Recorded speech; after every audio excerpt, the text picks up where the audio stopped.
help in reducing our dependency on the oil, and a lot of import which is happening, and India is importing around 70 to 80% of its own demand. So these are the key drivers which is driving different company to adopt the this green energy and renewable energy in a bigger way. Let us see one or two slides for each of this concern, and then we'll jump to the this solar part.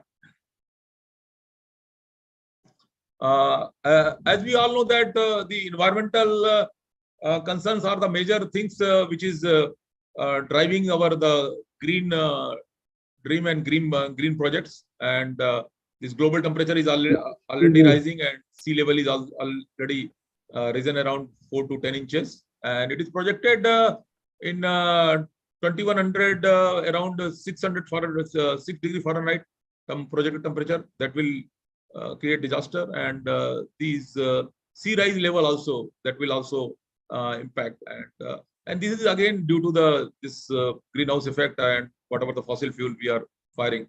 So climate change and climate, this is the main driver behind this creating the good business in the and making the energy transition and become the carbon neutral or energy neutral companies.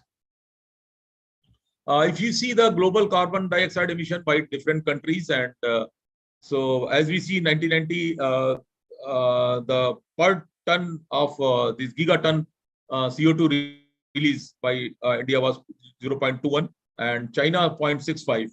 And if you see the right side of this column, these abnormally high in 250 it is projected. If the things goes, if you don't take the corrective actions, and if you don't adopt we don't take the major action towards the green and clean energy, so this will be kind of the emission which will happen, and that will become disaster for the entire environment as well as for entire the humanity. So and these are the potential impact for the climate changes. As we all knowing that we are going through in North India, we are going through heat waves. In Gujarat also, we are facing a lot of heat, and as AMD department said that it is highest means temperature which has been achieved in the April, June. So temperature will have different effect. It is impacting the health. It is impacting the agriculture, forest, water resources, and coastal areas also it is impacting, and the other natural areas things. So it is having very, very negative kind of impact unless until we take the corrective actions. These are the potential danger which may happen if we go in the same way and we don't adopt green and clean energy in a faster way. If you see the impact of the climate in especially our neighbor countries, South Asia, if sea level rises, the impact in India is modest. Glacier melt, it will be high. Temperature increase, it will be high. Flooding, we have already seen. And if you see the last 2-3 years, a lot of cyclone is happening, especially in Gujarat. Since our wind turbine is here, so we are also seeing here a lot of cyclone is happening, and it is due to the again disturbance in the sea and due to this high temperature. Earlier, we have not seen this kind of high velocity this cyclone. Last time this cyclone which came in Gujarat, it was speed was around 160 km/h, and if speed increases more than 10 kilometers, 170 and all, it can be disaster for the lot of areas. A lot of our poles has got uprooted. Lot of so these things are happening. These are real things. This is not hypothetical kind of these things which is happening on the ground, and we all are feeling the heat of this kind of environmental impact. This is a slide which shows that how much due to the global warming and due to climate effect, how much this polar ice has been melted, and if things goes like that and we don't take the corrective actions, it will again reduce, and it will again have the adverse impact in our environment as well as our sea level, whatever we have discussed. This is just one photograph of European country. Left side, the kind of the snow on this winter season, and you see the right side. Yes, please. Any question, please? No, you can continue, sir. Okay, thank you. So in this major this region is our electricity demand basically. If you see the projection in the electricity demand if our GDP grows by 7%, so in 2011-12 around 1032 billion unit of electricity was required, and around 200 gigawatt the power was required. And if you see projected to 26-27, it is around 2397. So this much of the billion unit of the power is required. From where it will come? If we burn the fossil fuel, if we burn the gas and oil, so this will create a lot of havoc and I've shown in the previous slide what kind of impact it is having in this. So we are forced to, we don't have any choice. We are forced to switch over to the clean energy. We have to switch over to the green energy at whatever cost and whatever the way we have to go. So that is the projection, because our GDP has to grow, our economy has to grow, and we need to to fulfill this kind of energy requirement. We have to go in the green and clean energy in a bigger way to fulfill the requirement of this billion unit of electricity for our country. So that's the role. So that is a bigger role, economic as well as the other role which the green energy and the clean energy and what we call it renewable energy will play. Let's see the energy how fast what is the ramp rate for the energy as well as the electricity demand. So electricity demand is just double of the energy demand. Energy demand is considered all demand, your gasoline demand, your oil demand, your fuel demand, your vehicular fuel demand. So energy demand is as much as double as compared to the other energy demands. So energy demand has to met by the renewable energies, so that we can address the impact of this kind of environmental and other things, and we can keep our environmental under control. Apart from that, if you don't go by, we don't follow this green energy and different method like green hydrogen and all. If you see, I think you people know better than me how much the oil we are importing. In 1997, 57%, and now currently we are around 95% of the oil we are importing, and how much it is costing to our sectors. So I think you people know much better than us, sir. 83%, sir, as on 2021. Okay, sir. Okay, so I need to correct that. Yeah. And but my point is just to drive my point on the here. Point yes. A lot of a sector is if we are able to reduce this imbalance, so a lot of our economy can grow, and that much money can be freed to other economic developments and all. So that is the role the green power can play on that. So this is the last slide on the economic challenges that the crude oil. This is projections, sir. Because new discoveries are also coming that, and many these running well also being means just I think temporarily being stopped due to geopolitical reasons and all. So this was projections that gas will last for 26 years and coal will finish in this. So we need to conserve. These are the basically precise kind of things that we need to conserve this, and we need to adopt the green power on that. So let us see, based on this genesis and based on these challenges, what are the alternatives available for greener power and the cleaner power, which can satisfy our energy demand, what I told you based on the projected this one.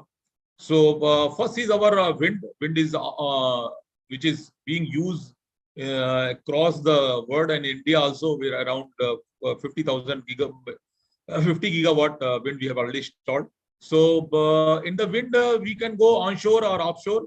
So generally mostly the wind is in India is onshore, and but nowadays we are exploring of the offshore also. So offshore the wind, and that will be a little bit costly, and wind is generally available in the night time and different areas where the winds are available. Then next is our solar PV, PV this one, solar photovoltaic. These are the major means they are driving the major renewable energy in the, and cost is also has come down, but lot of things are happening in the China and cost is going up and down.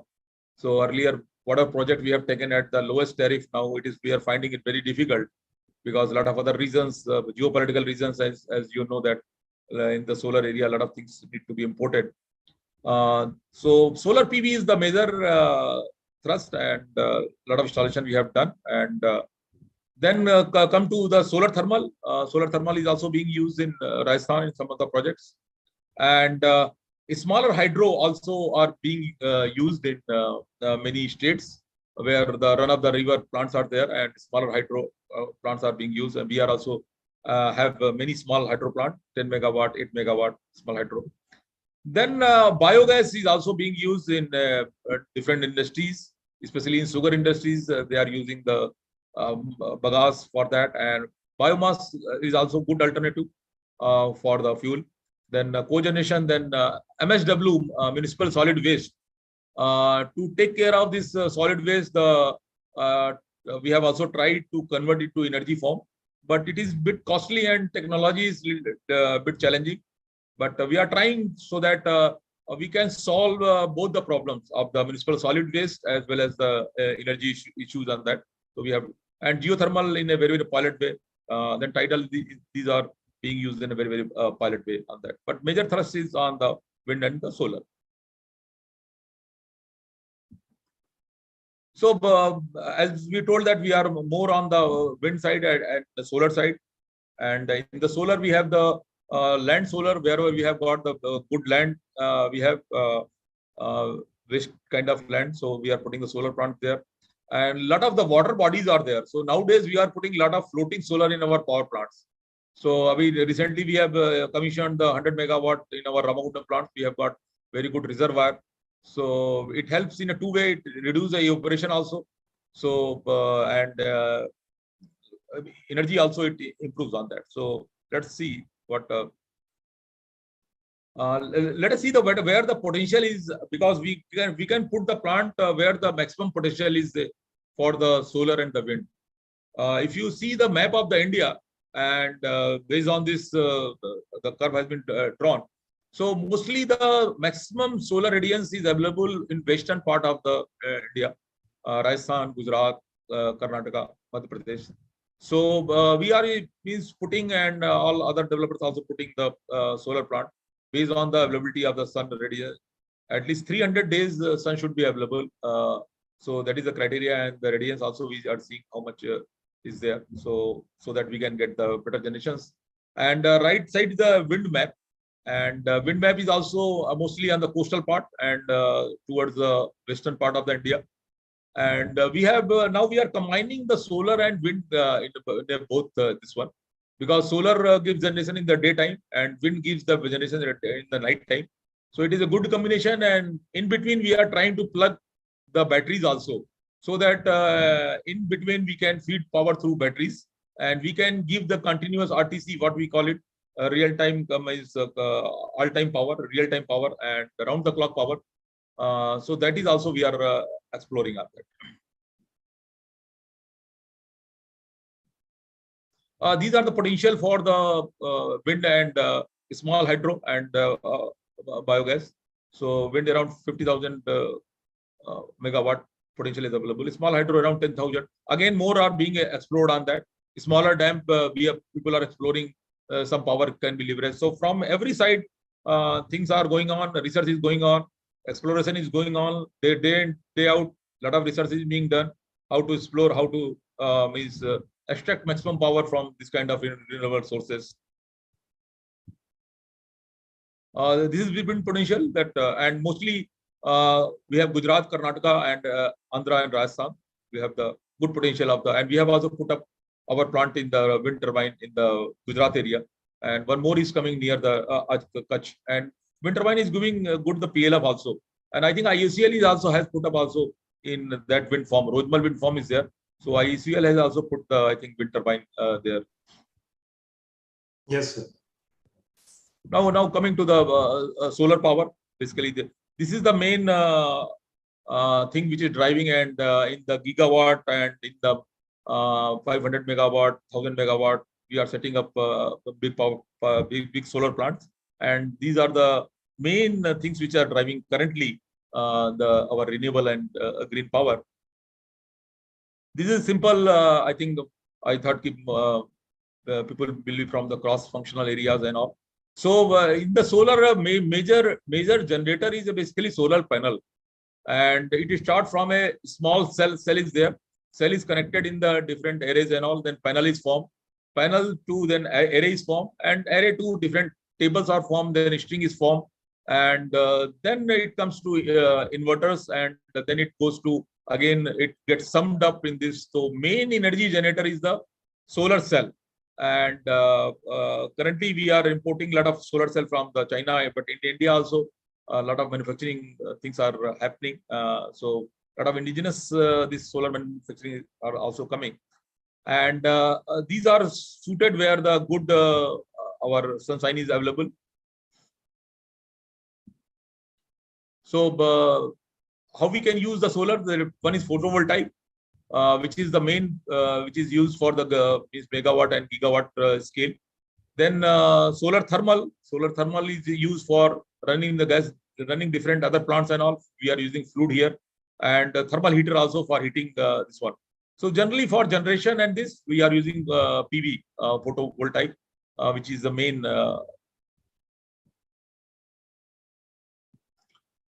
These are the advanced solar plant. They can be from smaller unit to bigger unit, from kilowatt to gigawatt. We can modular. They are modular. We can do that. If a smaller house to be that we call it decentralized generation. Basically, any house they want to generate the power, they can just put the solar in this one. They can consume internally as well as they can export in the grid also. So scalability is quite good in the solar, and that degeneration has empowered many people to use solar in different applications. And this has empowered to take the power wherever the grid was not going. Suppose in the rural areas of the Odisha or Jharkhand or in the Himalayan region, where you cannot lay the power lines and all. So there you can form the microgrid. You can use this kind of solar. You can use this kind of smaller battery bank and other things to power up that kind of. So these are advantage of that.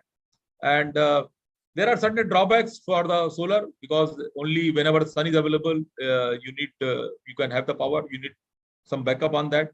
And if your rainy season power is less, so again you need to get some backup for that. These are the advantage of this. There is no pollution, nothing, no side effect, and no. But now people are asking that what will happen after completing the life of the solar cell. So that is also we need to tackle on that. But currently we don't find any kind of side effect and any kind of environmental damage in this solar plants. So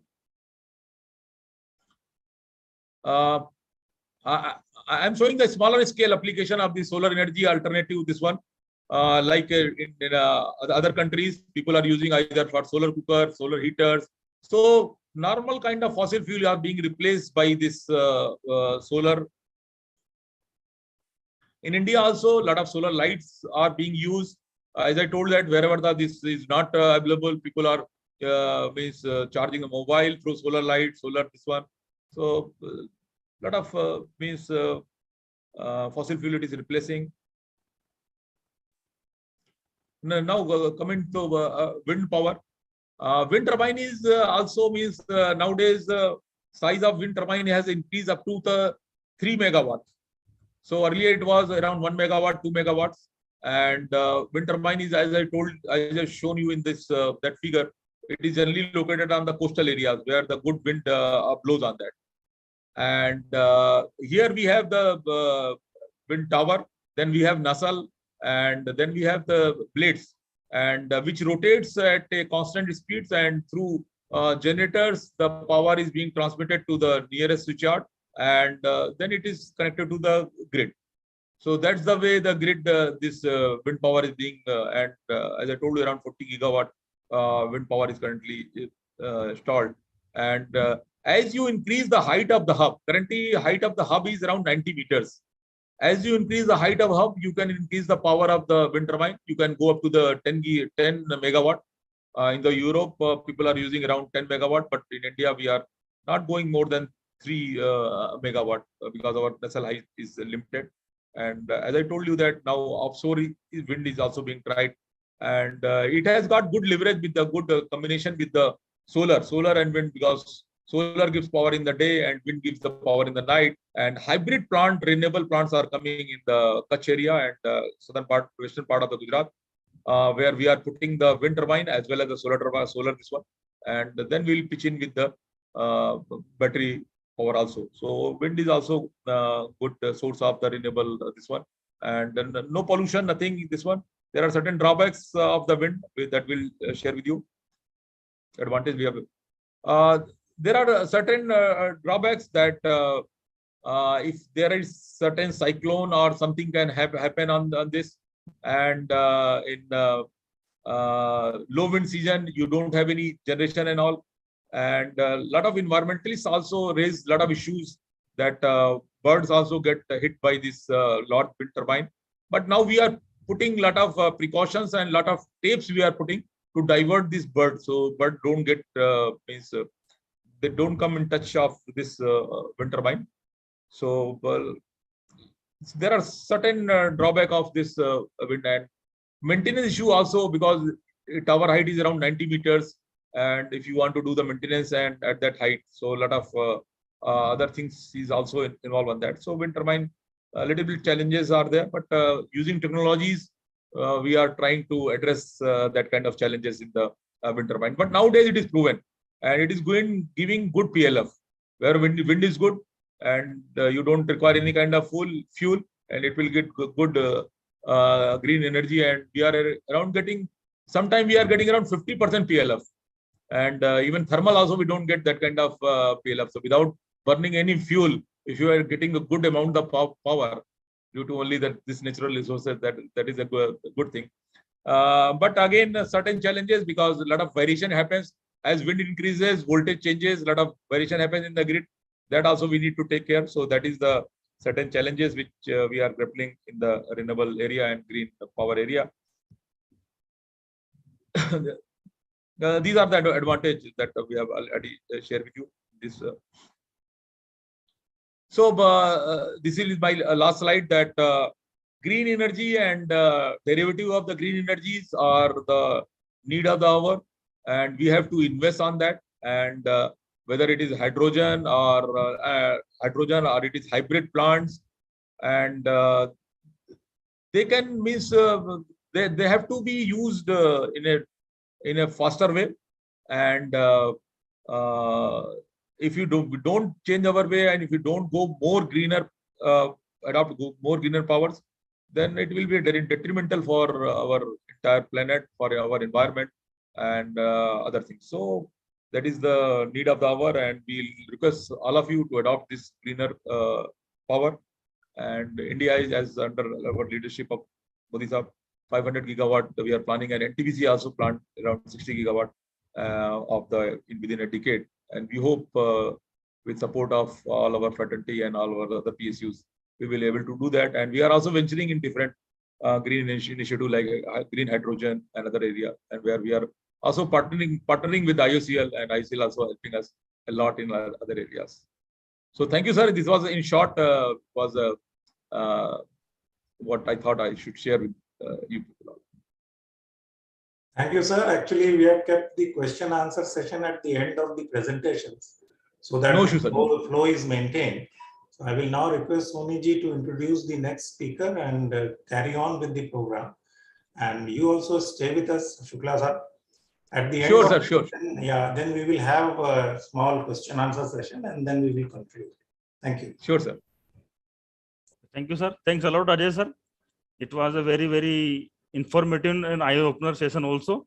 And you very clearly explained about our energy demand with respect to GDP growth and its climate impact, and the need of the green energy to shifting towards green and clean energy, sir. So thanks a lot to you, sir. And now I request Mukesh Ranjan sir, DGM BD AE, to start their presentation. Thank you, sir. Thank you, Soni sir. Good afternoon, everyone. And once again, my best wishes on the SAKSHAM 2022. This Mahotsav, Sanrakshan Kshamta Mahotsav, is a very good function for the all industries. So, without wasting any time, I will cover through my presentation. Shukla sir has already covered about the fossil fuels, biomass. So it will be a little bit easier for me to present my.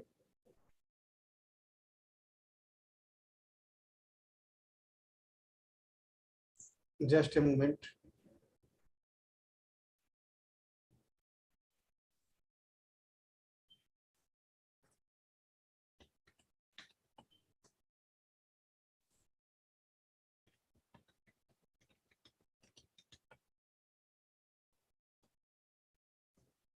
So everybody knows the oil and gas demand in our country, and what are the.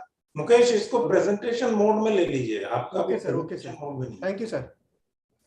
So I will be discussing about the compressed biogas. Before that, I will cover some. I will show some figure that is related to our energy scenario of our countries. We know that India is the third largest primary energy consumer after China and USA, also the fast growing consumers. With a growing population, urbanization and standard of living, there is a certainly growing need of the affordable energy, for which Shukla Sahab has already discussed. So if we see the primary energy basket, Mukesh, your presentation is not in presentation mode. Okay sir, okay. या तो आप बाहर जाके पहले presentation mode में ले लो, फिर आप स्क्रीन शेयर करो. Just आप स्क्रीन शेयर से निकल जाओ.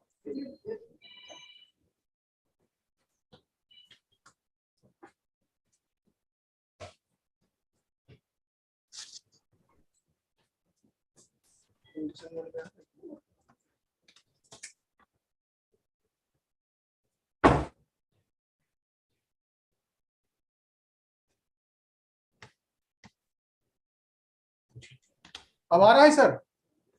नहीं, अभी प्रेजेंटेशन मोड में नहीं आया है. अब आगे होगा. फिर से एक बार करूं? आ जाएगा. पूछिए. आ रहा है सर अभी? नहीं, मैं सजेस्ट करता हूं ना, तुम स्क्रीन शेयर क्लोज कर लो. अपना प्रेजेंटेशन तुम पूरा फुल स्क्रीन पे ले लो और फिर शेयर करो. अच्छा, उसको मिनिमाइज कीजिए. इसको हाँ, वो प्रेजेंटेशन खोल लिया आपने? खोला है ना? कैंसिल करिए उस प्रेजेंटेशन. कैंसिल करिए, दोबारा खोलिए.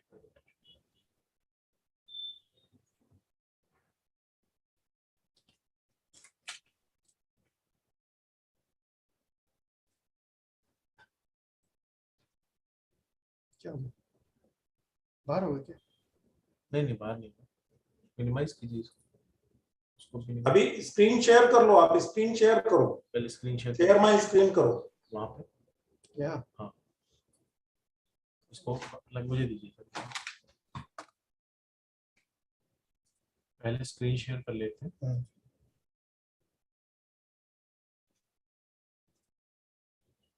प्रेजेंटेशन अब पूछिए. अभी आ रहा है सर? अभी ठीक है, carry on.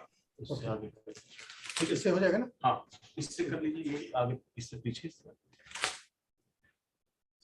Okay, sorry for the interruption. We were discussing about the energy scenario of our countries.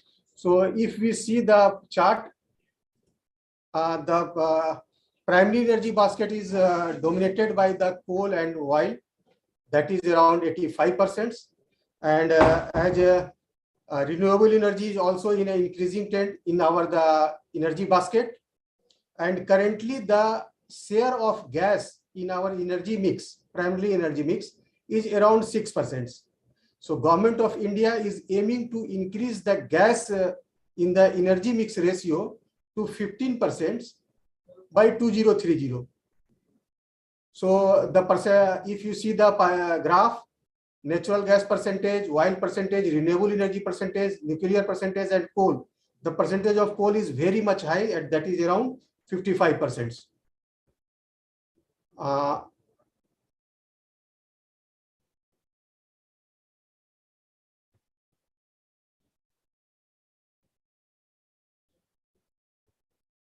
Next is the energy future of India.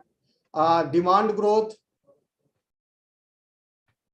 supply challenges, security of supply, sustainability. These are the factors on which our future of energy depends.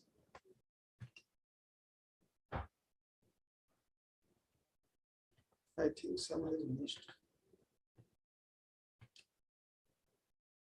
Recently, last year, our prime ministers attended a meeting, COP16, Conference of Parties, 26th edition in the Glasgow, where they have committed some statements, the Panchamrit.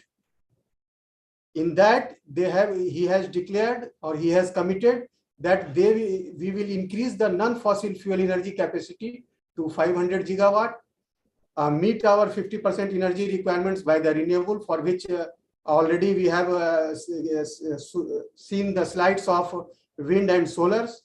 We will reduce our carbon emission, we will reduce the carbon intensity, and achieve the net zero emission by 2070. So if we discuss about our energy consumption in the form of gas, we are importing around more than 50% gas from other countries in the form of LNG. Our domestic production is just around 45%, which is shown in this graph. Next question is, where do we consume the energy? Gas. So we consume in the fertilizer sectors, power sector, refinery sectors, petrochemical, and others. One is the CGD. CGD is the city gas distribution. Government has planned to cover all districts of the India through a gas grid networks, in which all the purpose like domestic, commercial, transportation can be made available for this sector. So already government PNG-RB through their bidding announced bidding covered the almost 50% of the area, that covers 70% of the populations, and around 400 plus districts in our country. Future projection of the gas demand is like that in this graph, that power sector, fertilizer sectors, city gas, industrial, petrochemicals, iron and steel industries. This has been shown in the MMTPA, million metric ton per annum.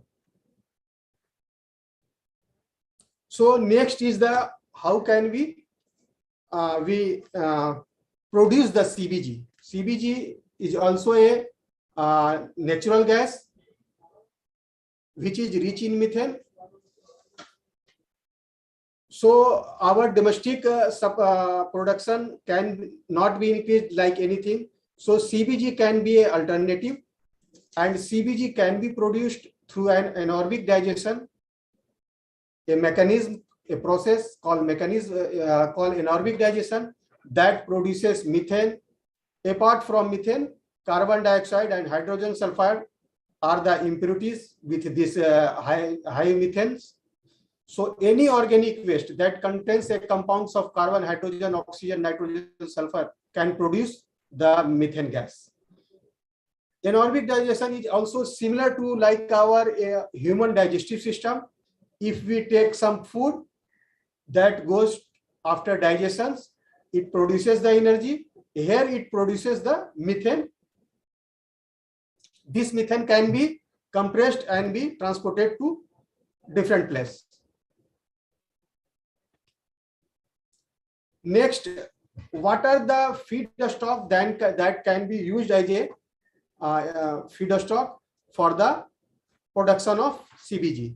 So any agriculture residue, cattle dung, fresh mud, MSW, sewage, water, that can be used to produce a CBG. After some treatment in a digester, we put all these inputs after some pre-treatment in the digester, and biogas is generated. And apart from biogas, a digestate is also produced, which is nothing but a manure. Manure, there are two types of manure. One is the solid and second is the liquid. So both manures can be used as a fertilizer, which I will explain later on. So the produced compressed biogas, after purification through various technologies, it can be compressed and transported in a group of cylinder that we call cascade, which can be used for the different purpose like domestic, in the households, industrial, for various industries, CNG vehicles and other commercial customers. One question arises, what is difference between CBG and CNG? So both gases are rich in methane.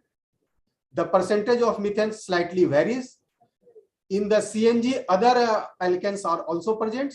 But if we go through the IS specification, the IS specification for CBG and CBG is here. So depending on the high percentage of methane, CBG is slightly better than CNG, which so we call it as a premium CNG.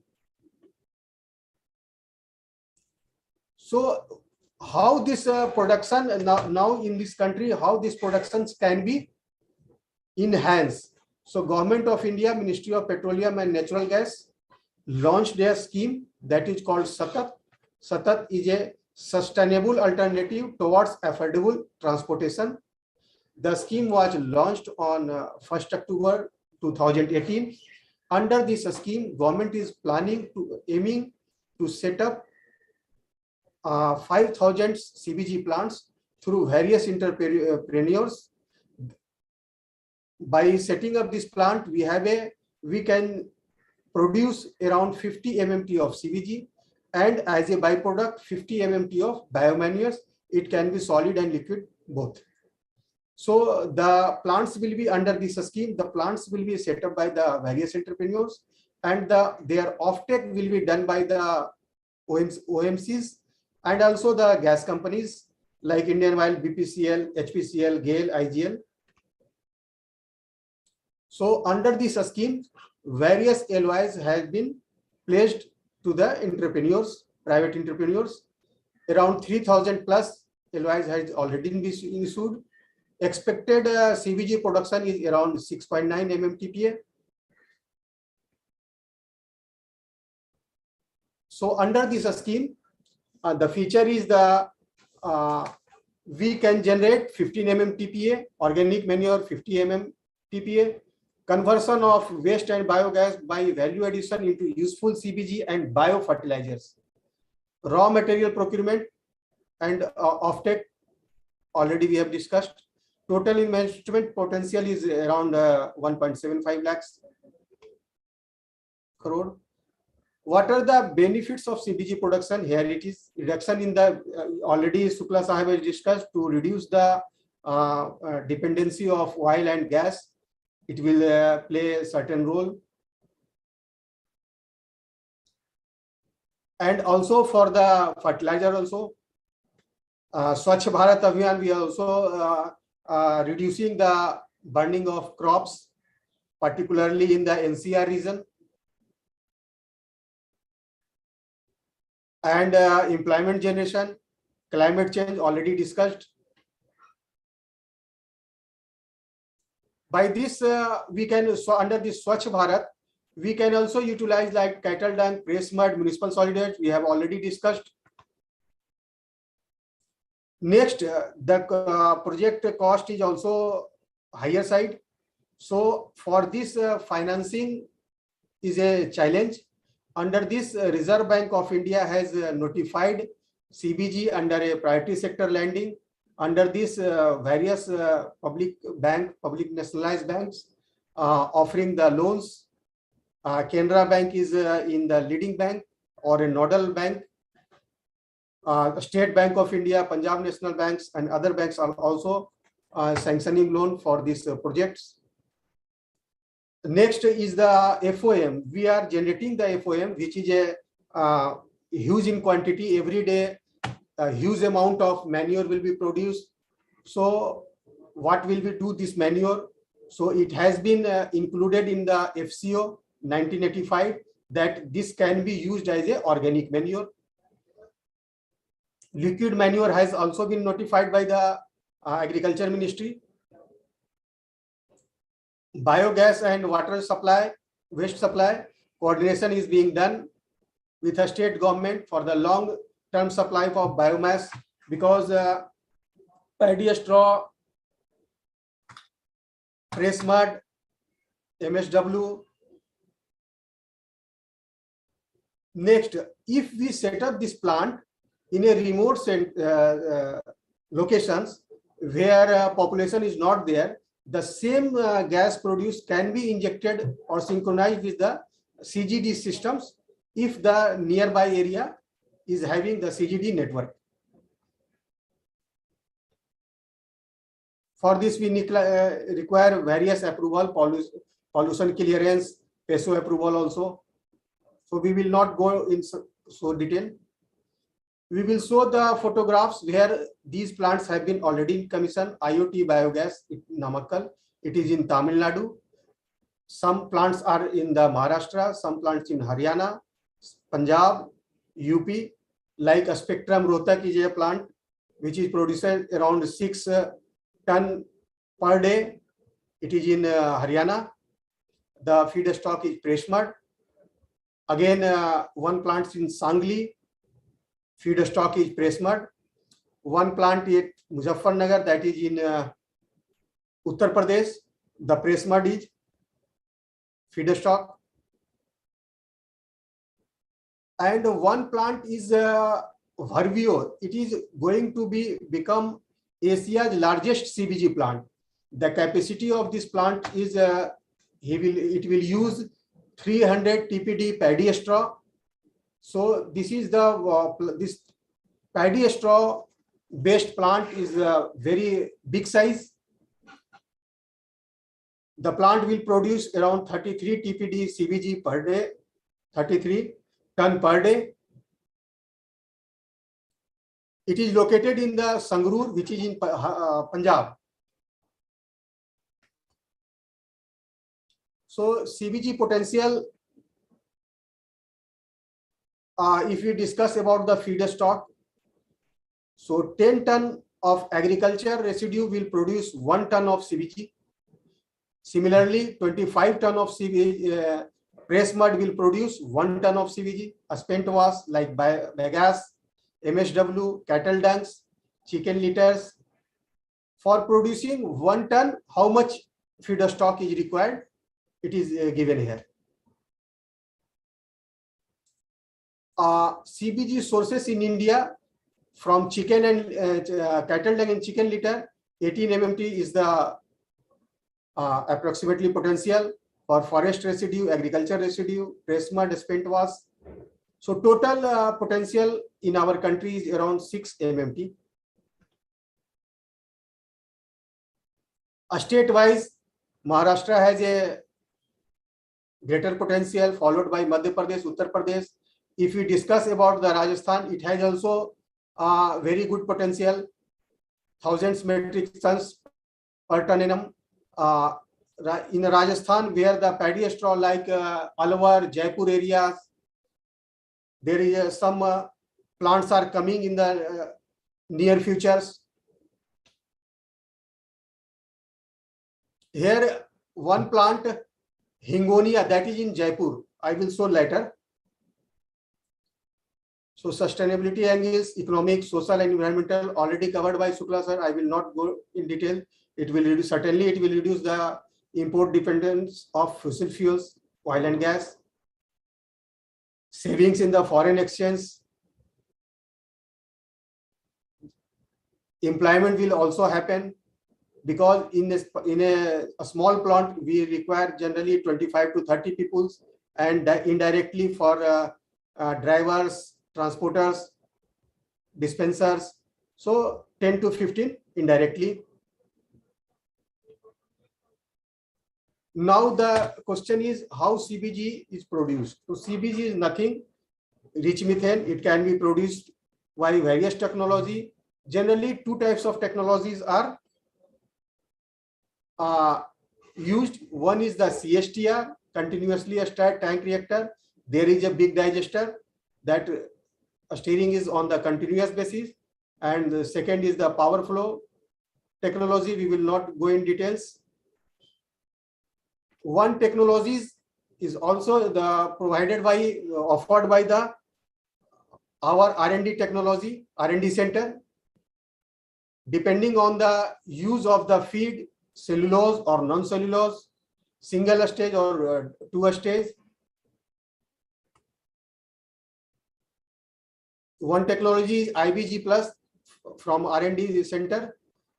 We do shredding, extruding, feed slurry preparations, digester, solid liquid separation, and liquid fertilizers. You can see that CBG gas purification. Next technology is the IBG Max. Nothing, just to a stage 2.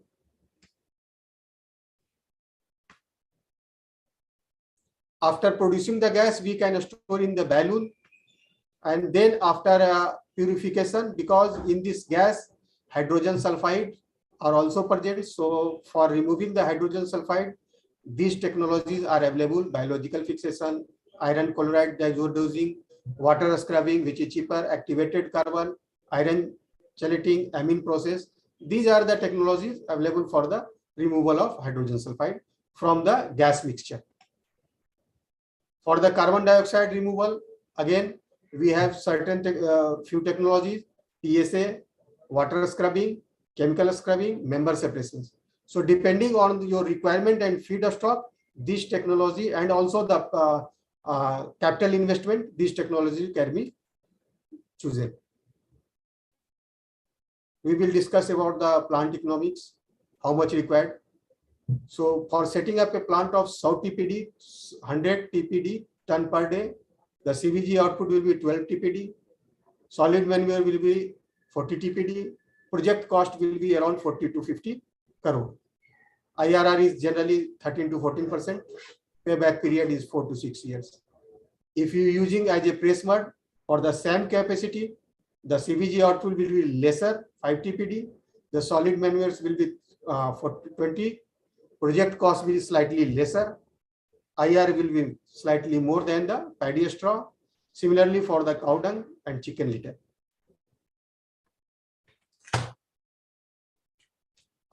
These are the details of the some installed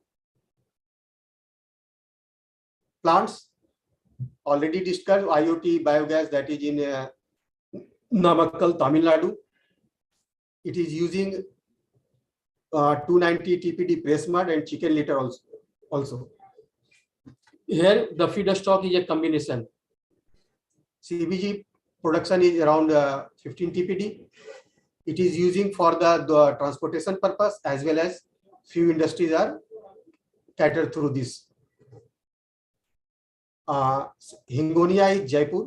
The plant is using a feedstock of 100 TPD cattle dung. The CBG production will be 6 to 8 TPD. It can be used for transportation or other purpose also.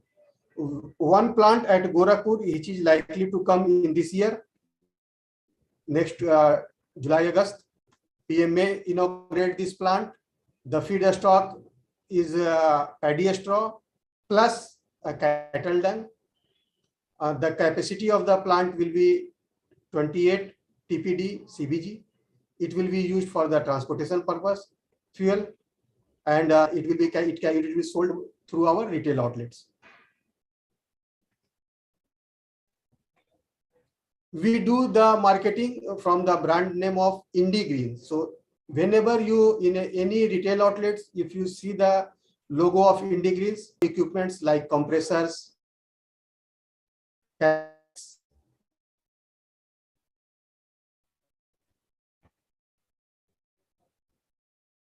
so far, 23 CBG plants are already in operationals, and that is sold through our 35 to 40 retail outlets.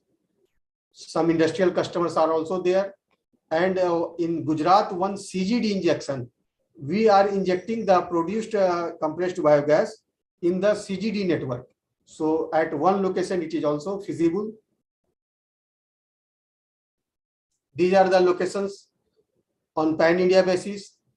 Some plants like it is in Ludhiana, some plants are in Punjab, Haryana, all over across the India, you can see it. Some are in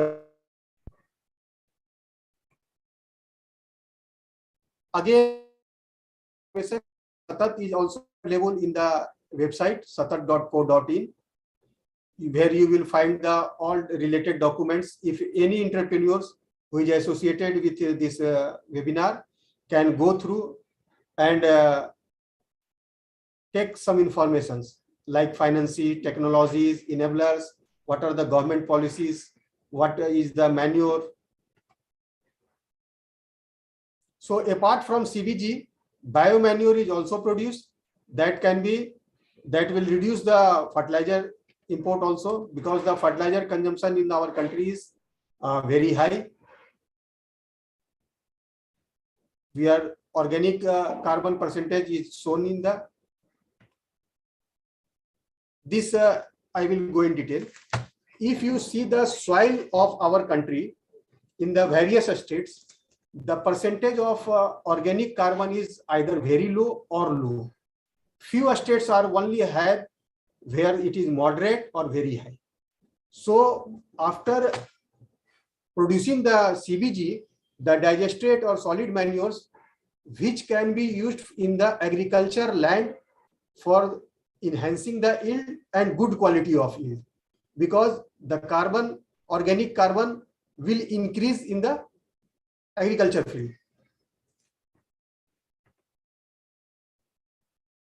We also know about the problems with the chemical fertilizer we are using. So we'll not go in the details. Various problems arises due to the high use of fertilizers. So we are shifting towards the natural farming or organic farming. This is possible only if the CBG production is in our country.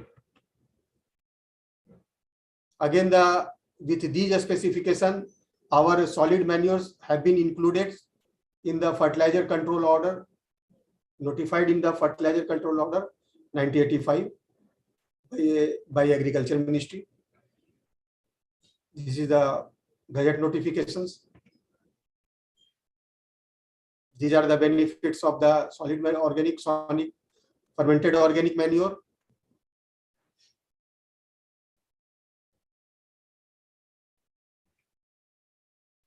We can sell, or plant owners sell this biomanure through their outlets or other sources. Thank you.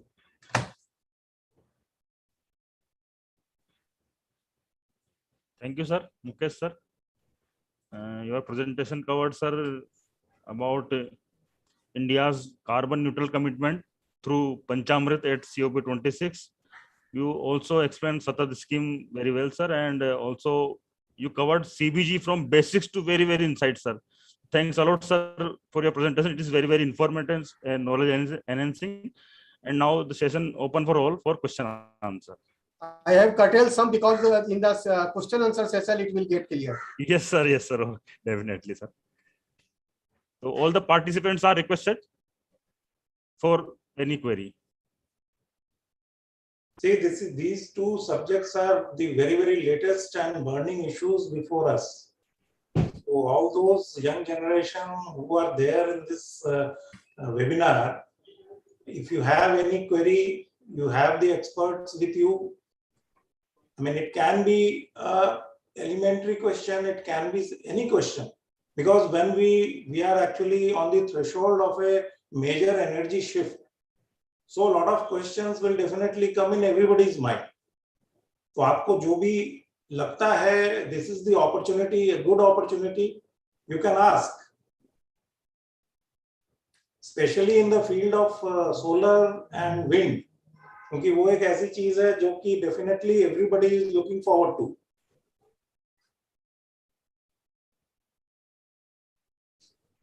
हाँ शुक्ला साहब, एक सवाल है मेरा, सुदीप तिवारी. हाँ Sudeep. Efficiency of sir wind power and the solar power, sir, and compared to the thermal power. In 1 megawatt wind power, how much energy it will generate compared to solar or thermal, sir? Sir आप mute है. Mute है sir, आप mute. Shukla sir आप mute है sir, आप unmute कर लीजिए. Yes sir. Okay, Subham, as compared to this thermal, currently what we call it CUF, capacity utilization factor. So currently we are able to reach around 27 to 28% CUF in the solar, and around 20 same percentage in the wind also.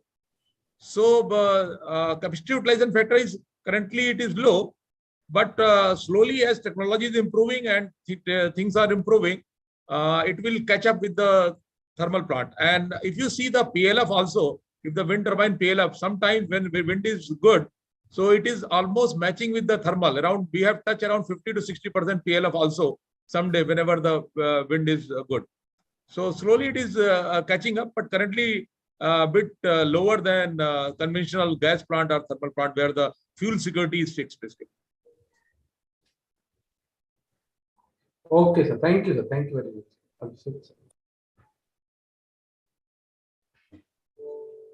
Any other questions?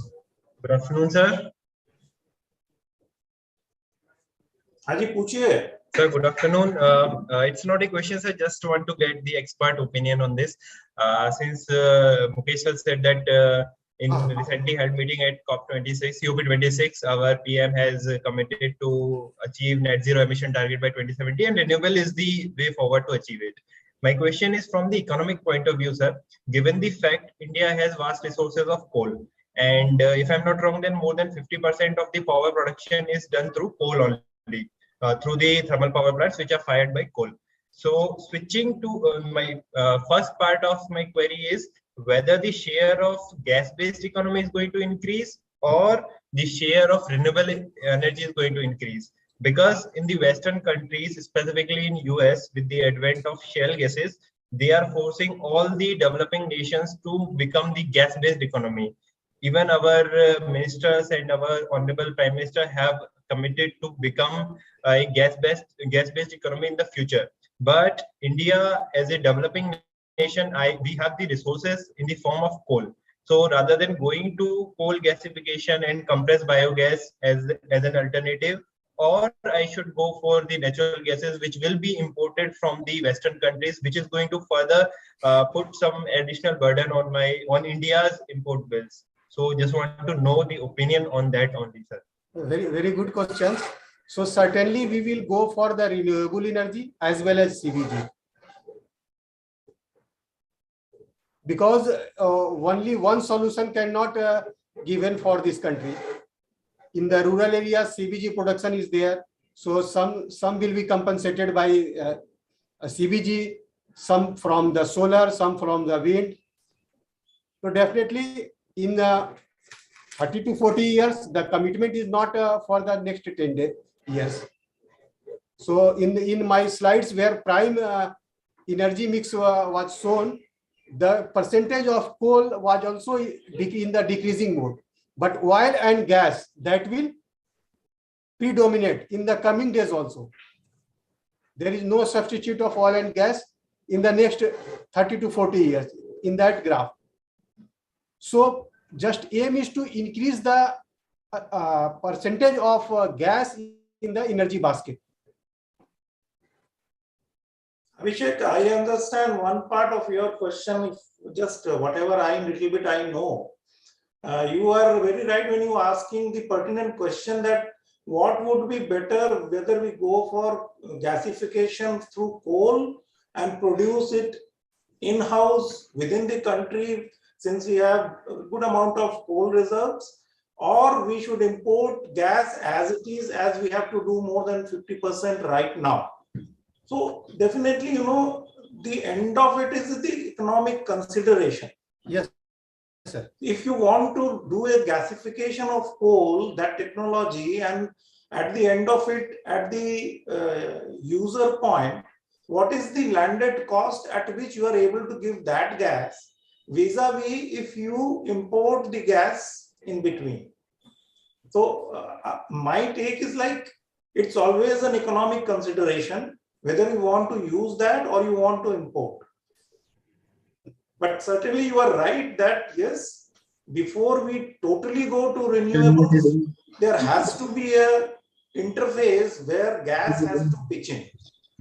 That, in fact, the Niti Aayog has also gone like that, and that is why they are saying that our percentage in primary energy, the gas has to move from 6.5 to almost 15% by 2030, which is more than doubling it, right? So if we want to do it in a short span of 8 years, and if you want to develop a technology or bring a technology for gasification from our own coal reserves, vis-a-vis ready availability of the infrastructure that we have, around 45% of in-house production we have, and you might have seen in last 6 months how the Ministry of Petroleum has been very harsh on ONGC and even on Reliance for not tapping the oil reserves. They want to get the gas, and that is why IOCL has come up with our Ennore terminal. Right? It's a mix of all. Certainly, sir. Sir, Yes. can I ask one question? Yes. Yes, please. Sir, in this Panchamrit, we have selected this electric mobility, decarbonized mobility that we are talking about. So how electric mobility has become a zero carbon emission, because our major source of electricity is from the power plants, and power plants consumes the energy, produce the energy through the non-renewable resources. So the electric mobility, though we are saying that it is not polluting, it's not emitting any gases, but the energy which it is utilizing, it is not a zero carbon emission technology that we are using. If we are promoting the electric mobility, how we are addressing the issue of generation of the electricity? That's my question. This question is to whom? To Ajay Shukla,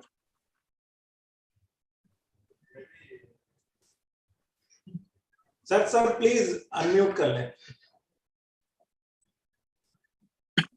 Sir, you are muted. Sir, Okay, no, I think something is happening and I don't know. मेरे ख्याल से Jitendra check करो कहीं ये मतलब centre से वो तो नहीं कर रहे हैं, होस्ट कहीं म्यूट तो नहीं कर दे रहे हैं. Unmuting live is not given to everyone. Yes, sir. Maybe. Udit, you are partly correct also, because some of the part of energy may come from fossil fuel, but fossil fuel also are able to reduce a lot of emission. And second thing, major thrust is on the either green energy and more focus on the creating the green energy and then doing the charging and part. But this is the initial this one, and some of the emission is always lesser than all total. If suppose you have the 1,000 buses charging station, so amount of the emission which will do the individual engine as compared to this any plant from where it is coming, that will be much lesser than as compared to this one. So you have to adopt means what kind of setup you have, but more focus on the renewable part.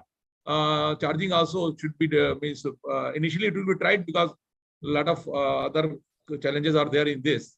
But this is a good initiative, and in longer term, I have shown you 3 riders basically: economic rider, environmental riders, and you need to change, adopt this kind of things. Otherwise, we will be means too late, and you see the Tesla and all, and how fast they are going, how fast they are moving, the things and all. So.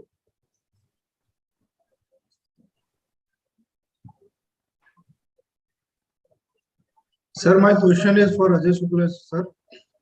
Yes. Sir, in your presentation, you have mentioned about hydrogen fuel. So I just wanted to know what is our country's approach towards it in energy generation and in vehicles. Okay. Because Western countries transition from gasoline to hydrogen, then they are moving towards EV. But it seems like that our country is directly moving towards EV. Yes, we have as our Prime Minister aim is that create the hydrogen economy, and in hydrogen also that there are different kind of hydrogen. Some hydrogen is used in petroleum like brown hydrogen, but we are more focusing on the green hydrogen, basically hydrogen which is being generated through the renewable only. Take the example of the Leh. In the Leh, we are putting the renewable solar plant as well as a electrolyzer of hydrogen, and one hydrogen bus also, which will fly through the hydrogen, this one. So our focus is purely on the green hydrogen, which can be used for transportation and other part. But hydrogen is being used in a different, and this again renewable part is embedded in that, in a lot of fertilizer, a lot of these chemical plants and all. So where they are converting this brown hydrogen to the green hydrogen, basically. So again, it depends what way you want to go, and what means economy, what kind of economy sustain you. So that is the things you can take. But since renewable energy cost is, and hydrogen economy will be lower whenever the electricity cost is cheaper. And we are finding that through renewable, we are able to bring down the costs at the lowest, this one, and that we can use for the generation of the green hydrogen, and that can be used for transportation and other purposes as the things are moving quite fast in this area.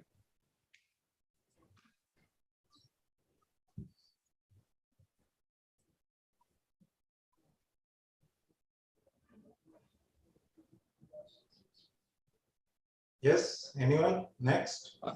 I think Hemantji, you need to unmute all. I think somebody has sent on the chat that unmute all. Yes, I have requested and muted.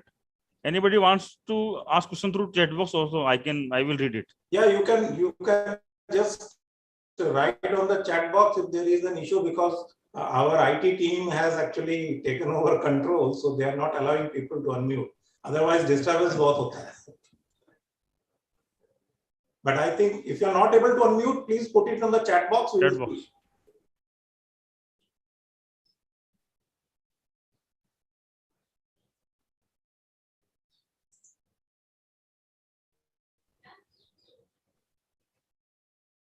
Okay.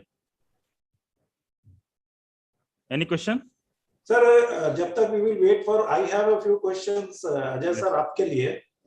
Just you know, I keep reading, तो कुछ चीजें दिमाग में आती है, तो I just wanted to know. See, in your slide you also covered that now for the next about 5 to 10 years, or maybe 2030, that horizon, our projected GDP will be at least 7+.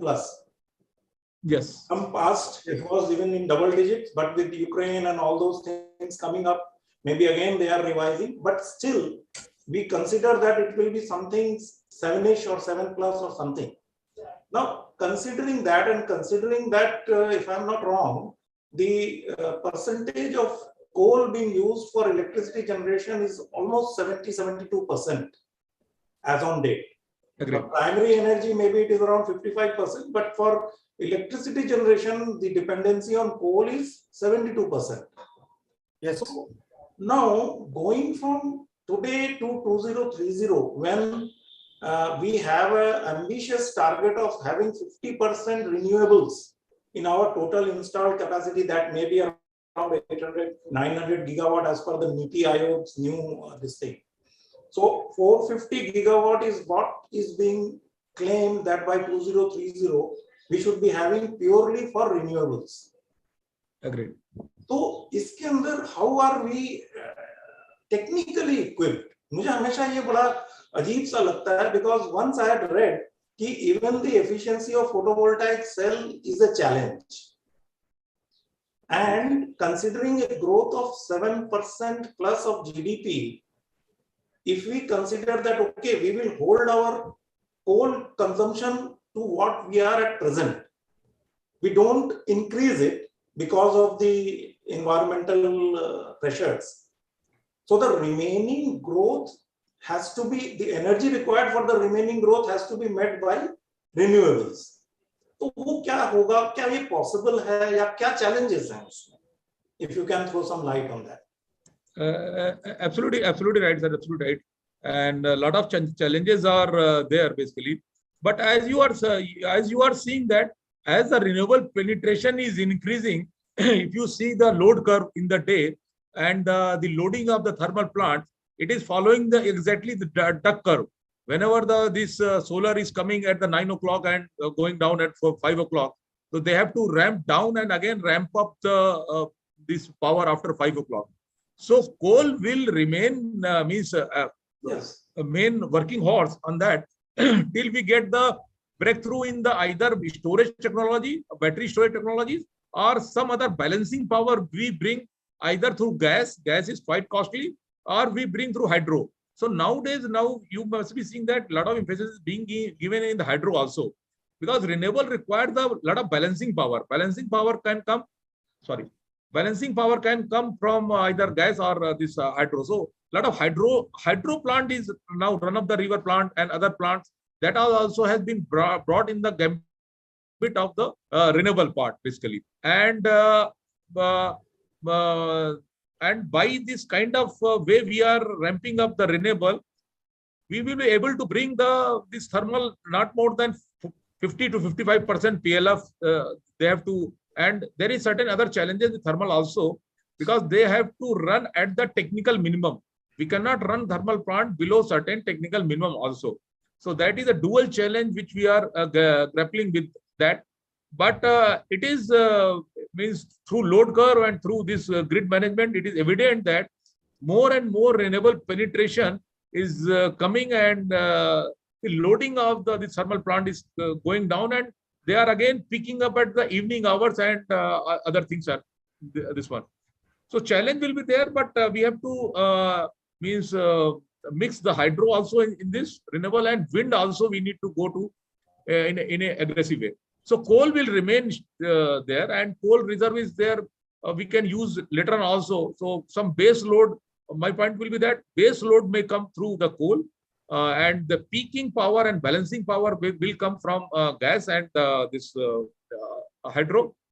And once this battery storage comes, then many issues will be resolved, and a lot of smoothing you will have in the thermal. So as Mukesh also told, everything will coexist. Only it will depend upon the percentage. What kind of percentage is there?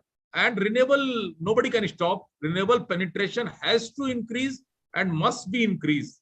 And advantage of renewable is that it is decentralized. Suppose in your home, suppose in our different offices where we have put up this solar plant.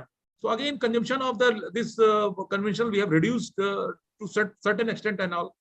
So that is another advantage which can reduce this load demand. But base load will be met still next to, I think, 20 to 30 years by the coal and this one conventional plant only, and renewable will be on top of that, and till we get the major breakthrough in this. So everything has to coexist, but we need to work on the cleaner part and this part, and that is my view in this.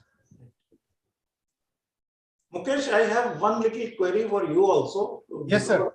You touched upon that CBG plant thing, and since I am coming from Punjab, so that Vergio plant of Sangrur and all, I have seen it Yes, sir. very closely.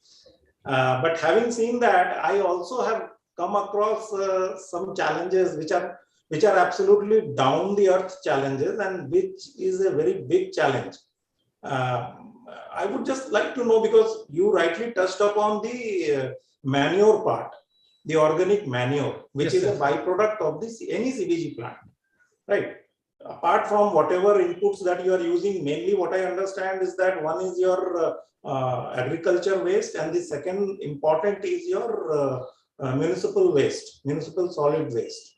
These are the two main ingredients, but you are also saying that a lot of pressed mud and all being used in different plants for production. Anyway, my again, it's a query, or you can say it's a challenge that probably we are going to face in producing CBG unless we evacuate the manure that is being produced.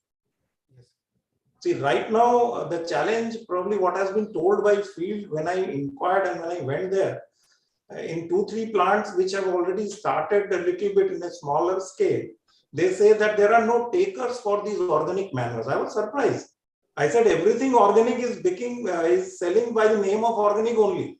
So why not organic manure?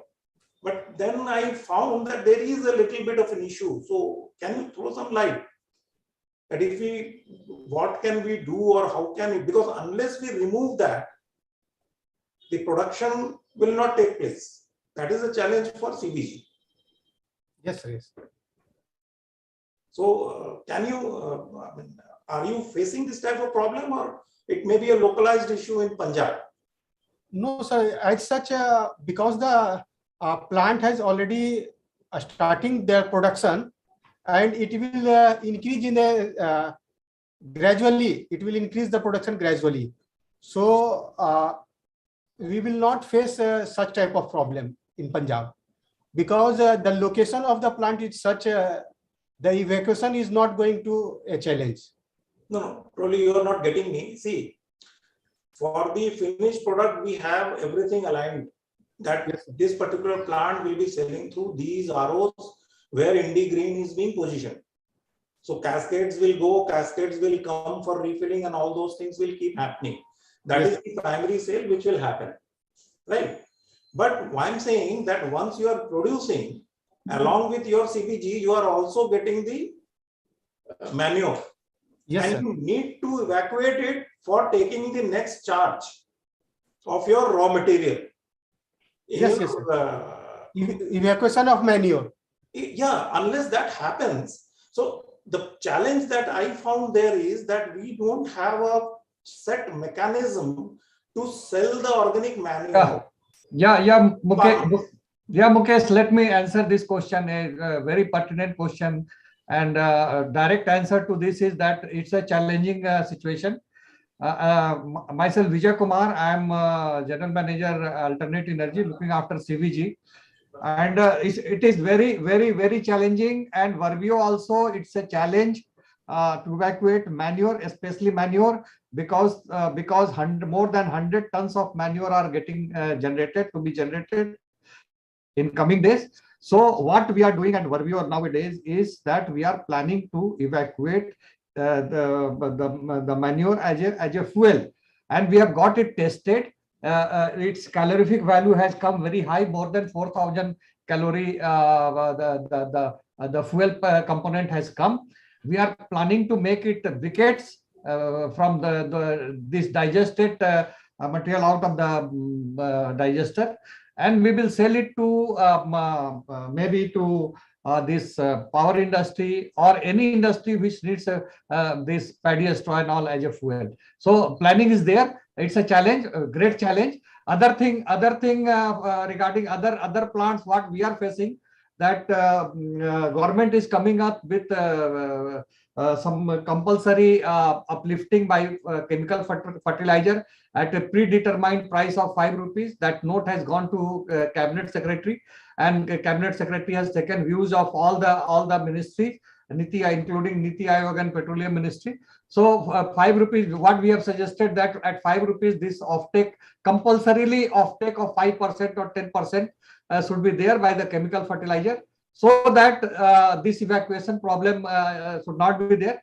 Beside that, we have also proposed that rupees 1,500 per ton, this support price should be given to all the plant for this organic manure, beside 5 rupees mandatory. So if all this comes through as a market support, it will be easy. But you are absolutely right and dot on the point that it's a challenge. Thank you. Thank you. We have been discussing this. Thank you, sir. So I think at central level, you very rightly said that it has to be handled at central level. Yeah. We have a central policy on that. Thank you. Thank you. Thank you so much. Yes, sir. Well, anyone else? Or we can sum up. ठीक है सोनी जी, मेरे ख्याल से you can sum up. Yes, sir. Thanks, sir. Today's both sessions are very, very informative and knowledge enhancing.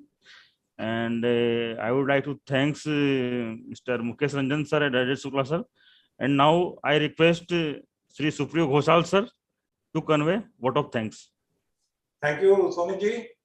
मेरे ख्याल से अजय शुक्ला जी की meeting थी, तो he has probably left. But my sincere thanks to Mr. Ajay Shukla, Mr. Mukesh Ranjan, and all the participants. As you know that we are really on the threshold, not only threshold, we have already entered into a new energy regime, and we use this SAKSHAM platform for understanding what is going to happen. My sincere thanks to both the participants today, both our esteemed speakers for their valuable time, and I am very sure that whatever they have shared, it has enriched us, each one of us, and certainly with this input, we will be getting involved more and more in the new energy business. And I once again thank both of them. Thank you, Hemant Soni ji, for taking the pain and conducting the entire program. Thanks to my IS team in Rajasthan State Office and my colleagues who have put through everybody together for this session. Thank you all. Thank you, sir. Thank you, sir.